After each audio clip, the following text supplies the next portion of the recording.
വിദേശത്ത് കിടന്ന് ജോലി ചെയ്ത് പൈസ മുഴുവൻ ഇപ്പൊ എനിക്ക് കേസുകൾ ഒരുപാട് വന്നതിൽ ഇതാണ്. അതായത് പൈസ മുഴുവൻ വൈഫിന്റെ പേരിൽ അയച്ചു കൊടുത്തിട്ട് തിരിച്ചു വന്നപ്പോഴത്തേക്ക് ഭർത്താവിനെ വേണ്ട, അവള് വേറെ ആളോട് താമസിക്കുന്ന, അല്ലെങ്കിൽ അവിചാരിതമായിട്ട് വന്നപ്പോഴും അവൾ സ്വാഗതം ചെയ്യുന്നില്ല. ആക്കുളത്ത് പാലത്തിൽ നിന്ന് എടുത്ത് ചാടിയുണ്ട്, ഗാന്ധി ഭവനിൽ വെച്ച് ആത്മഹത്യ ചെയ്ത എൻ്റെ റിലേറ്റീവ് ഉണ്ട്.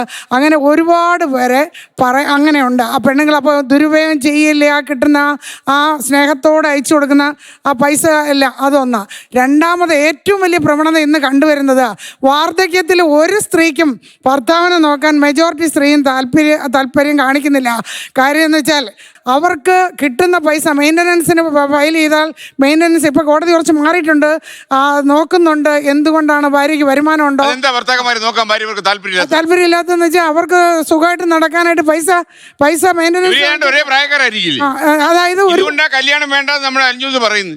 പക്ഷേ കുടുംബം അന്യം നിന്ന് പോകില്ല, കുടുംബം വേണ്ടേ നമുക്ക്? ദയവ് ചെയ്തിട്ട് കുടുംബത്തിൽ കൂടിയാണ് കല്യാണം കഴിച്ചാൽ മാത്രമേ കുഞ്ഞുങ്ങളുണ്ടെന്ന് പറഞ്ഞേക്കാം. ആദ്യം ഞാൻ മനസ്സിലായിരുന്നു, ആവശ്യമില്ല. വിദേശ രാജ്യങ്ങളിൽ അവരുടെ ഒന്ന് ചോദിച്ചു നോക്കാം, അവർ ആഗ്രഹിക്കുന്ന ഇന്ത്യയുടെ നമ്മുടെ സെറ്റ് പണ്ടത്തെ.